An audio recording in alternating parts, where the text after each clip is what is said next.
Welcome to Transforming Us podcast. I'm Jess. And I'm Tamara. We're trauma-informed relationship coaches and old friends here to discuss common patterns and what leads us to paths of security. You know, people are feeling overwhelmed and disconnected in their painful relationships, which often leads to mental health crises. We want to share some new ideas and practices to help you cultivate curiosity, compassion, and to redeem the patterns in your relationships, starting with yourself. Join us on this journey of transforming us. Grab a cup of coffee and let's dive in. Hey guys, welcome back to the podcast. We are excited because today is our conversation of our two favorite things, where the Enneagram and attachment theory come together in patterns that affect our relationships. So we are going to dive into first characteristics of attachment styles that reflect possible number associations in the Enneagram. And then we'll kind of like flip it and go through each number type by type and talk about just some common insecurities, insecure behaviors in relationships and the needs that they have, and go from there. So how's it going? It's going really good. How are you? Yeah. I'm doing good. It's a little rainy outside, so it's like, it zaps my energy a little bit. Yeah. To feel like gray skies and, cold. Yeah.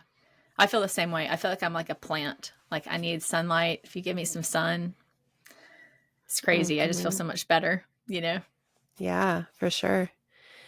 So we were talking before we jumped on a little bit about our families and this stage with our two oldest. Mm-hmm. Yeah. Why don't you share a little bit about just a little bit of what you're facing? Right. It is very interesting this stage because I feel like, you're so used to being a mom or parent where your kids are coming to you and you're used to, helping them think through things and, all of the stuff. But there is this point where, I've really started to self-reflect more, that giving them the space to really make decisions themselves. So even if they're coming to you, it's like easy, especially being, a coach and having a lot of experience with relationships, people, like other stuff, and I love that they're coming, to me, but then there's this piece of like, they're getting older and like helping them really have knowing like, you've learned so much, you have come really far in, yourself and, learning to trust your gut instincts and the wisdom that you are starting to have and the faith that you have, with the Lord to be able to seek those things, because the reality is in a couple of years, they're not going to be in our house anymore. So really helping them.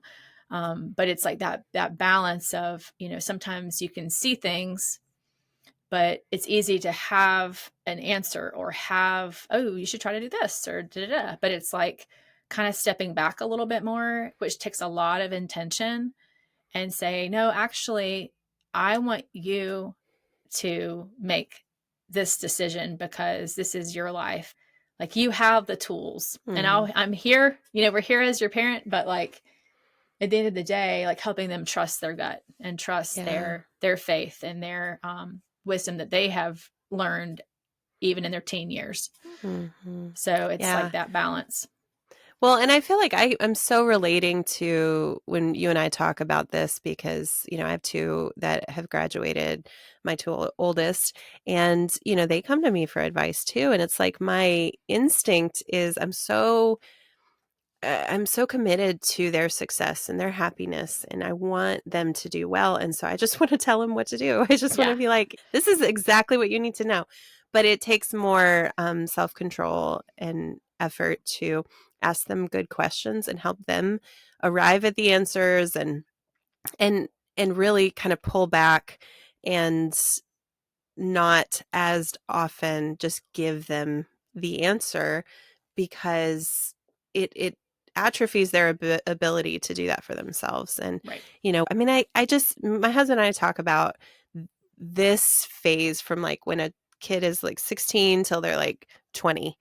It's this gradual emancipation of you giving them more freedom, letting them test some things out and fail, and just continuing to let them spread their wings, but then know that they can come back to you, and you can help them if they've, faced challenges and stuff. But it is hard. It's really hard as a parent Right. to do that, to kind of go from being protective all the time to now letting them fail.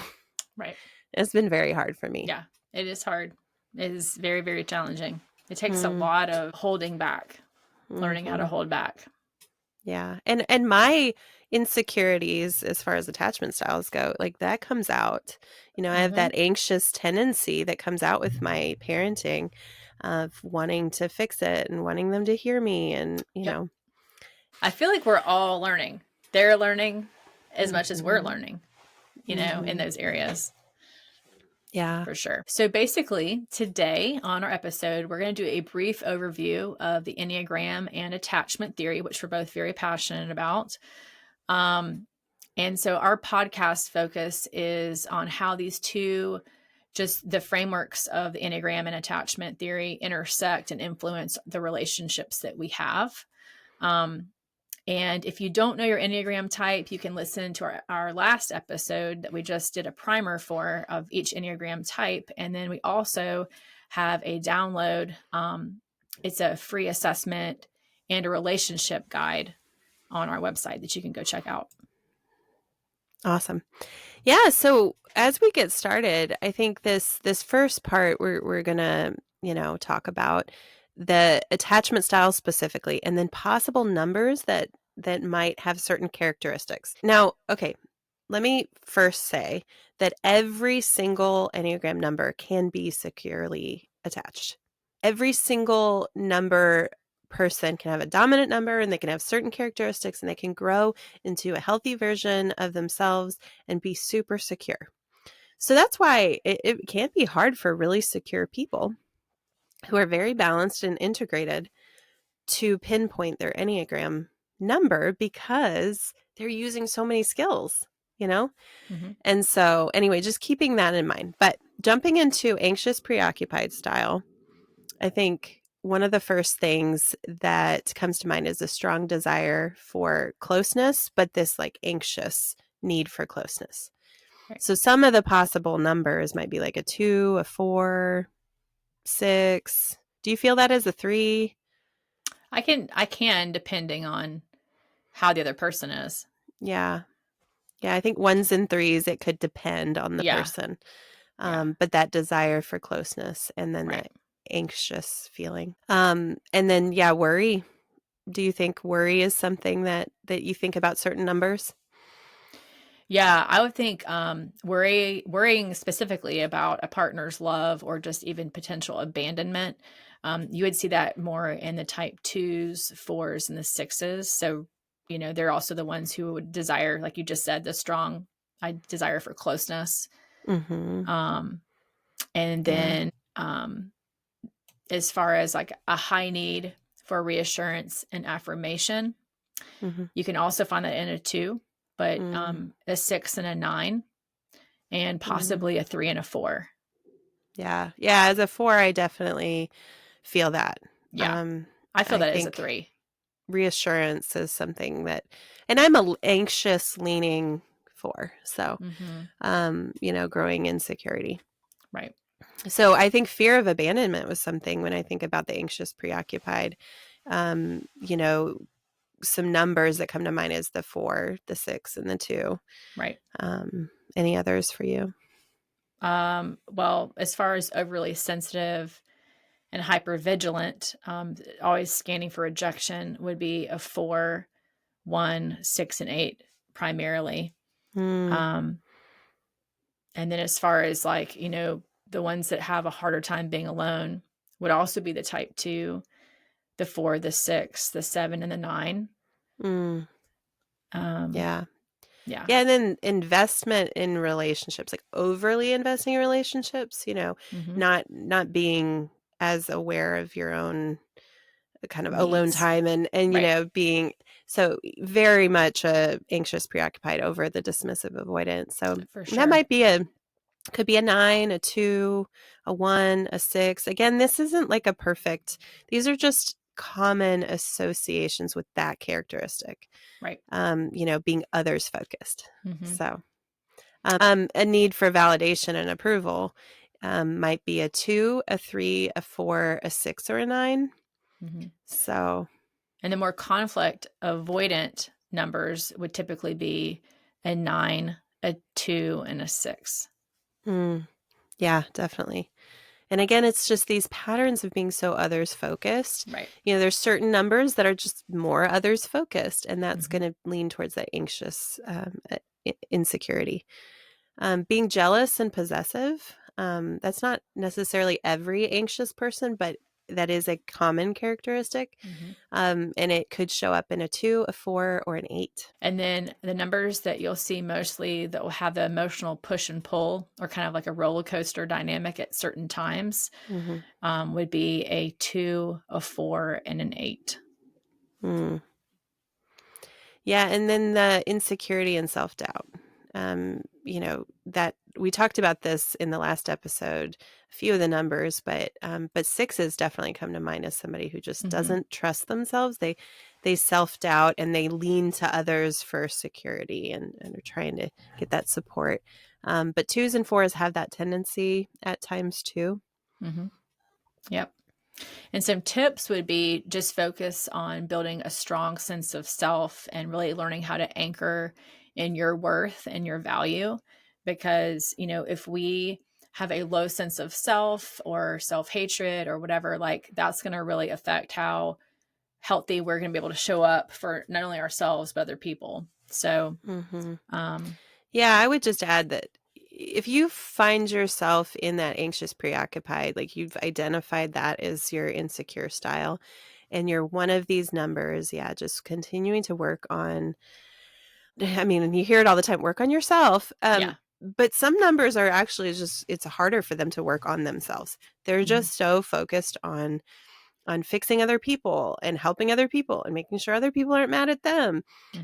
But being alone and journaling and using tools for self-regulation and finding out who you really are without other people is so important.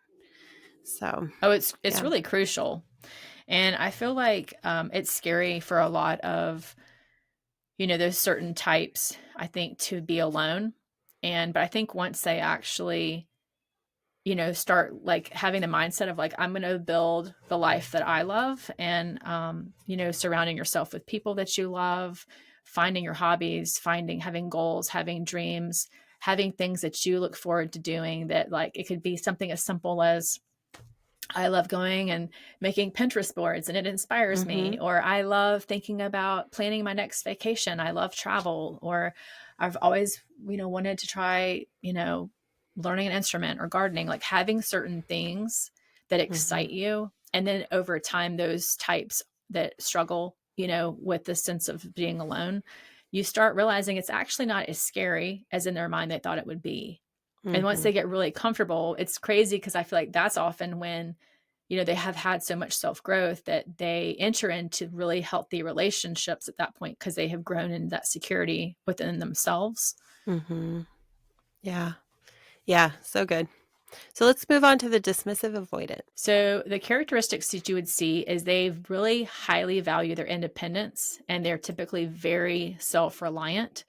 The types that you see for this would be the 1, the 3, the 5, the 8, possibly a 9, depending. They tend to typically avoid closeness. They will actually, it's funny with the dismissive avoidance, which we've talked about in the past, but they're human like everybody else. They want to have the closeness and the connection, but they really, once they start getting really close, those are some scary emotions of being vulnerable. And then they fear that like losing themselves in a relationship, especially when their feelings are really strong for someone. So they can tend up minimizing relationships. That would be typically the type would be 1s, 3s, 5s, and 8s. Yeah, totally. I definitely think that vulnerability is something that this dismissive avoidant is just there. That's what they're avoiding. And so certain numbers are really going to struggle with that more than others, is that emotional vulnerability. So, threes, fives, sevens, eights, those would all be types that don't love getting really vulnerable. Seeing intimacy as sort of confining, this kind of goes along with that.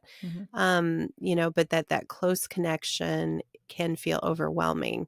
I think the numbers that come to mind for that is the 5, the 8, the 7, because they want to be either free, or they don't want to be overwhelmed or not controlled. Like, they each have their reasons, but yeah, I think. Anything else on that one? Yeah, I just feel like if they can change their thought pattern to realize like love and intimacy isn't a cage that is going to hold me down, but having a healthy partner is actually very strength provoking. Like having your set goals, having your dreams, having someone you love by your side who supports you isn't going to take away your independence. They are coming alongside you, supporting you and supporting your dreams with you. So it's like having someone that just creates a whole another level of strength, because it's like the verse about, 2 is better than 1. Like, you have yourself, but then you have this whole other person who like loves you, values you, wants to support you, and can be along the ride with you. And learning how to allow that in and not feel like, oh, this is going to take away my sense of self or control. Yeah, I think about this like a bud or whatever turning into a bloom, just being like, you can be so closed in and self-protective, but just over time, these dismissive avoidance being able to just soften and open and, not be so afraid of what might happen if you let relationships in and connection, and that you're going to be okay, and that you're safe. It's okay. Yeah. So yeah, just continuing. I think for dismissive avoidance, personal work is harder than even fearful or anxious styles. Just because they're just so not emotionally aware. It just takes so much effort. And so I think this list is shorter, but it's also like, these are the predictable patterns of dismissive avoidance, that they're all going to do these things, like minimize relationships and not like vulnerability, and see intimacy as confining, and stay on the surface, and just avoid those things. So yeah, so let's move on to the fearful avoidant. So some characteristics that really we have talked about and think about with this style is they have these confusing and disruptive emotional patterns. So they're that roller coaster of like up and down, all over the place. And I think of the emotionally reactive types in the Enneagram, like 4s, 6s, and 8s. So that's one of those triad groups, that how you handle emotions, and they're the quick to react. So that could be that fearful style. Yeah. As far as a desire for love, but fearful of closeness, you have the 4, the 5, the 6, and the 9. And conflicting desires for intimacy and independence. That is creates that, roller coaster ups and downs, but it's the types 3s, 4s, 6, and 7s. And that's where you see that, that fearful avoidant, that push pull, is because they're desiring it, but fearing it. Yeah. They just, the love and closeness they want, but then they're also scared of the very thing that they want. Until they're definitely that protective, I don't want to be hurt.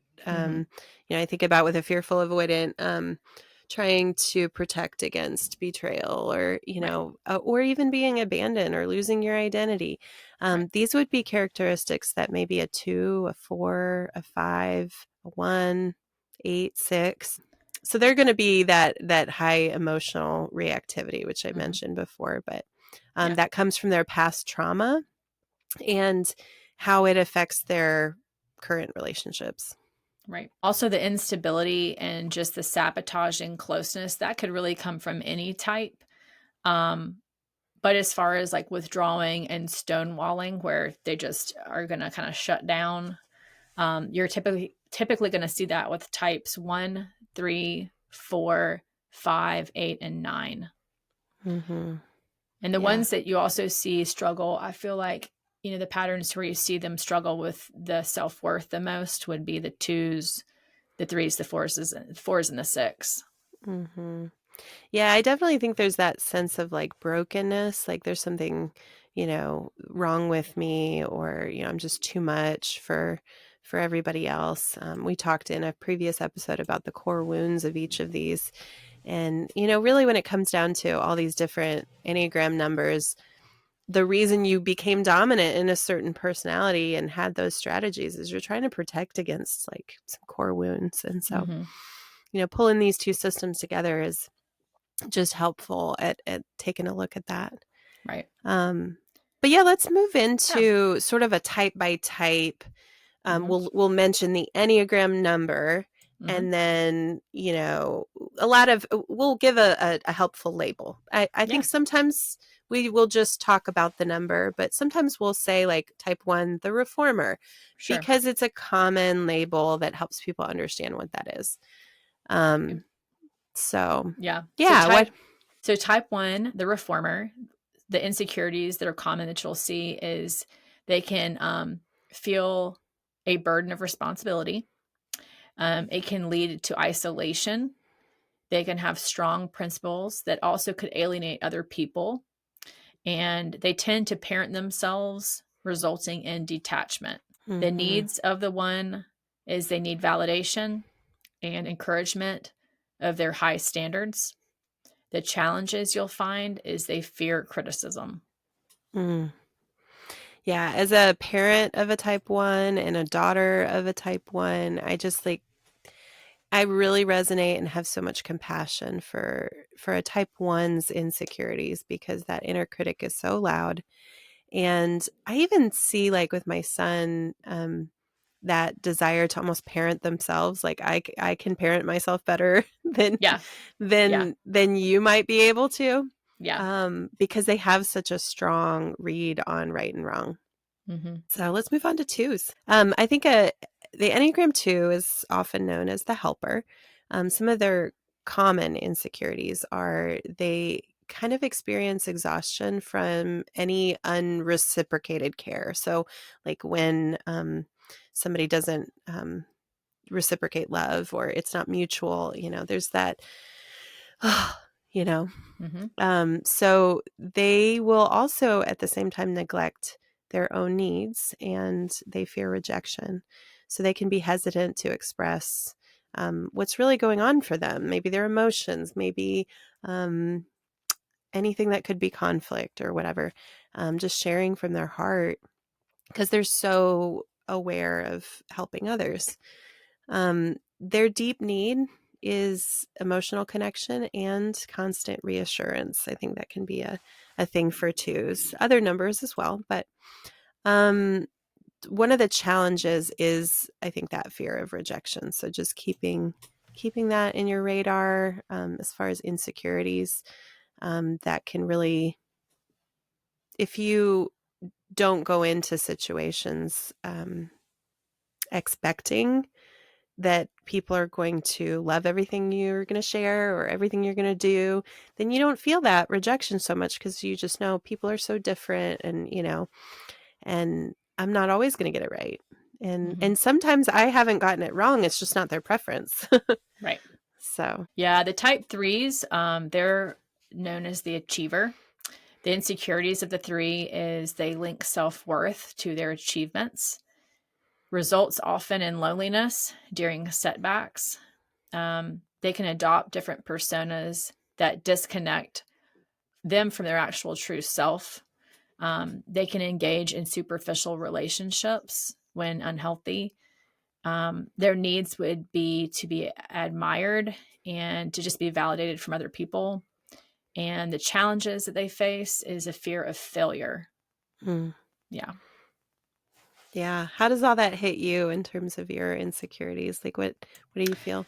Yeah, I mean, I definitely, especially when I look back at my younger self, I can definitely see that. I do feel like as a three grows towards health and maturing, though, um, I feel like I really am the opposite now when it comes to superficial relationships. I need depth and I want authenticity, Hmm. which probably, yeah, that's our four wing, I'm sure, Yeah. coming out.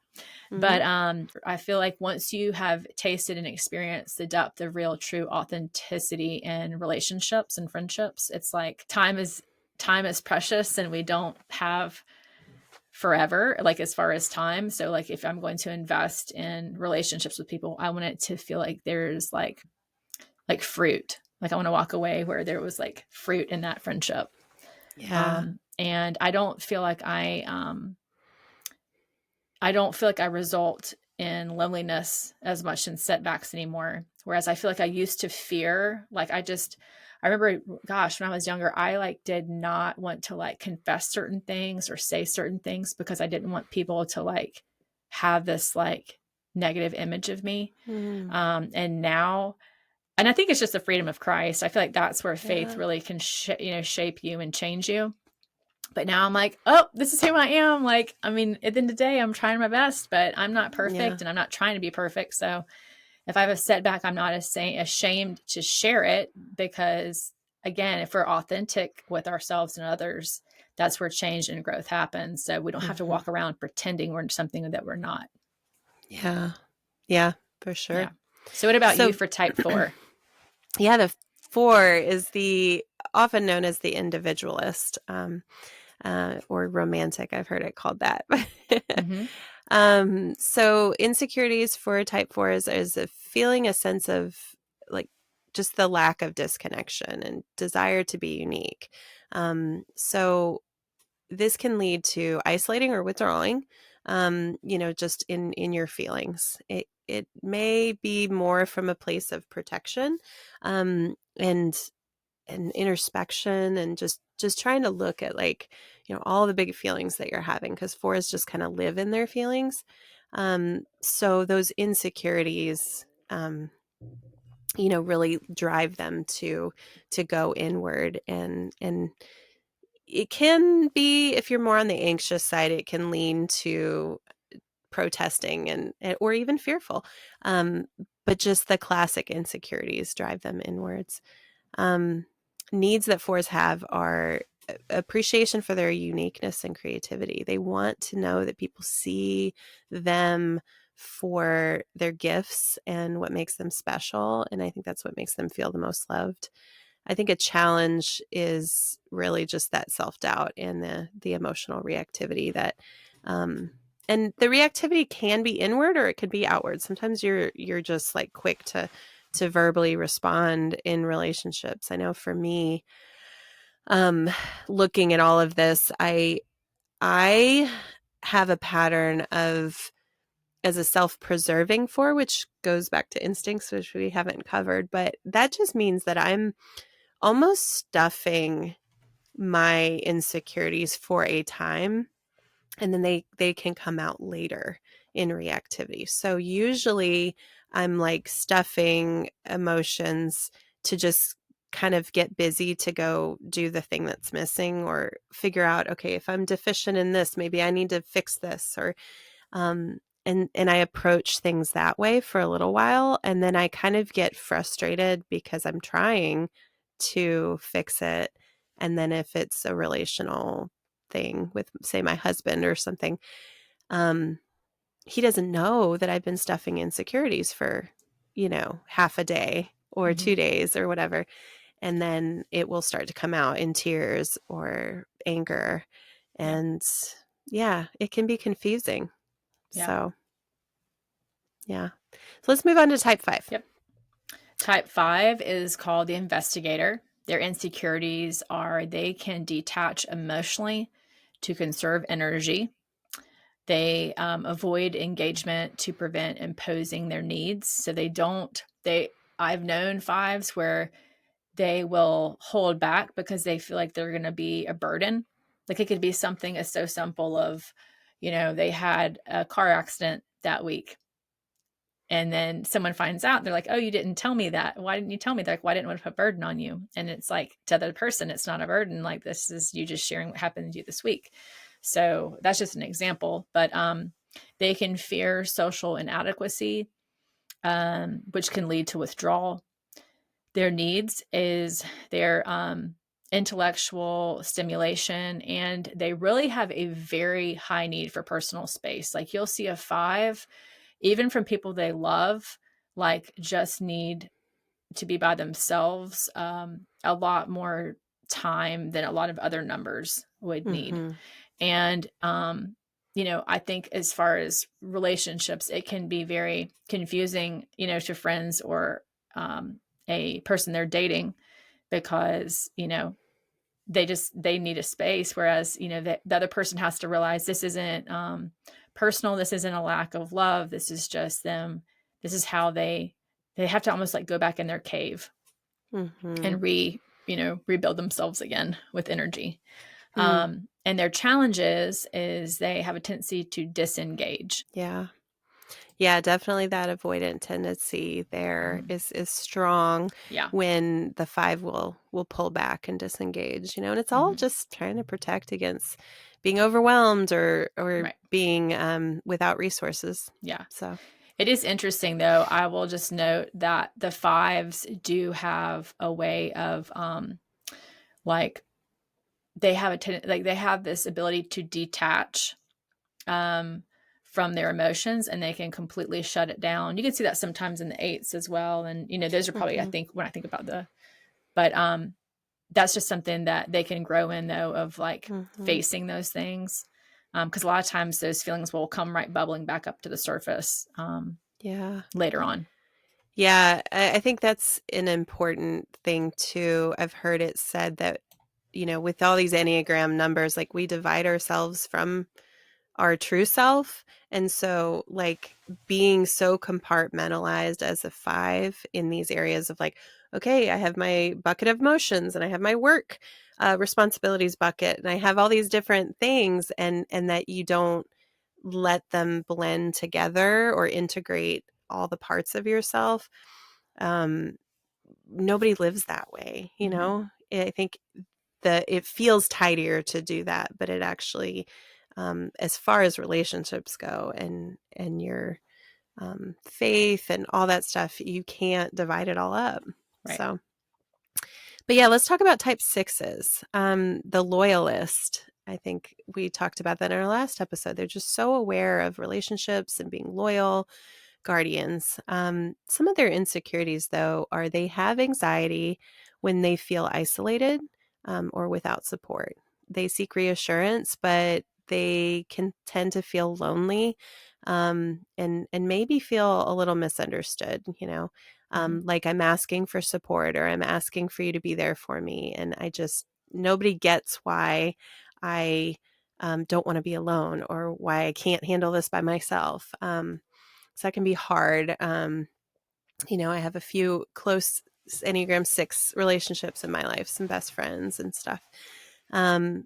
Their need is security and commitment in relationships. So, if you're close with a 6, just remembering you need to keep your commitments and be there and show up, because that's just going to lead to more anxiety if they don't have that. And then, like, challenges are really just going to be trust. So, yeah. So moving on to the type 7, the enthusiast. Their insecurities is they can tend to avoid deeper emotions because they're so positive and, kind of keeps things at the surface sometimes. It can lead to superficial connections if they're not aware. Restlessness can prevent genuine relationships and struggles with being present. So as far as their needs, they do really well to partner with someone who embraces spontaneity because they can be that way. Their challenges is they can risk just having a distraction and just fear of missing out. They're kind of a lot of times the life of the party people. They're very fun to be around. They bring a lot of vibrant energy to a group. So, yeah. Yeah. Sevens are the life of the party. Yes. They just scream joy. Yes, they do. But yeah, they definitely have insecurities. And I think it would be harder to see that. I know a good friend of mine who's a 7. She said she battled a really painful miscarriage, and when she was going through that, I think because she has such a positivity about her, people just were like, I thought you were okay, because she puts off such a a light, joyful kind of energy, Yeah. and at the same time inside she was really suffering. Right. And she didn't know how to really communicate the feelings she was going through, because she was so used to playing this role of like being the positive one and Right. being the one that others look to have like light in life. Right. So, but yeah, let's move on to type 8. My husband is an 8. They, as strong as and as like together as they seem, they're tender in the core. Like they have really soft hearts and they have vulnerabilities and insecurities. So I think some of the insecurity is that fear of vulnerability, which can lead to them being lonely and feeling like they've put a divider between them and others so that they don't get hurt, but then they don't get what they want most, which is connection. That tough exterior masks the tenderness. So they have a strong sense of independence, and this can, just make them not be parts of things. So whether it's like joining a group or, being in a relationship, that strong sense of independence comes from that insecurity. I think it can be a really good thing. Like being independent can be really important and fine. Everybody needs to learn that, but it's the hyper independence. Their needs are for respect, and they need to be in a relationship with people who can respect their need for space at times, and understand that their gift is their strength. So a challenge or a difficulty might be that they really need to feel super safe to be vulnerable, that it can take a lot of time before you get to that place, or the littlest thing can make them pull back and not want to be connected or not want to be vulnerable because they're so afraid of being hurt, really. Yeah. Yeah. 8s though are very interesting. I've heard it was like a saying about if you've been loved by an 8, you're very special because they only show that underbelly like side. Like a lot of times I love the analogy of like how they can be tough and like have this exterior that's like super strong and powerful and independent and like stoic a little bit. But then like the very few that actually they trust and they love, like they love deep. Yeah. And they have like this like sweet marshmallowy like teddy bear underbelly, but most people don't see that side. Yeah. So it's a neat number when you think about it because yeah, there's this whole underneath part of them that most don't see because it's masked over with the toughness. So anyway, but as far as type 9, they are the peacemakers. Their insecurities are they can experience loneliness when losing touch with their desires because they're so focused on making peace with other people. They can struggle to identify personal interest. They can, as far as like for connection, it can lead to sometimes feeling overlooked. Their needs as they want harmony and they desire to avoid conflict. And their challenges is they can disengage and struggle with asserting their needs. So it's just, they're very, like we've talked about earlier, but like they're very easy people to get along with. A lot of people like 9s. Like they're very liked by a lot of people because they're so adaptable. But just, yeah, like Yeah. experiencing loneliness is real if they're not aware of themselves. And I feel like sometimes they can almost like be disconnected a little bit from how they're actually feeling. They're not actually stopping to truly like reflect on a deep level. Mm-hmm. So I feel like for 9s, like if they can learn to do that, they'll be just that much more self-aware. Yeah. And I think that most 9s, I think they don't know that there might be some self-abandoning going on because they're just so aware of other people. That if you get to know yourself and know what you like, don't want, who you are and what you want, what your purpose is, then you're less likely to self-abandon. But then I guess at that same time, you have to work on using your voice, and then it feels like conflict. So the insecurities of the 9, I think, lead them to self-forget and self-abandon. And so that growth piece is just, I mean, they're just wonderful sweethearts. Like, Yeah. I mean, just very kind. I mean, especially, I think it's really sad to me that in our culture, a lot of men 9s, like they're pegged as just the passive, whatever, that they don't have enough assertive energy because like our culture and our country like praises the 3s and the 8s for like getting it all done, whereas the 9s can be the most diplomatic and unifying type. But yeah, just I think getting to know themselves is so important. Yeah.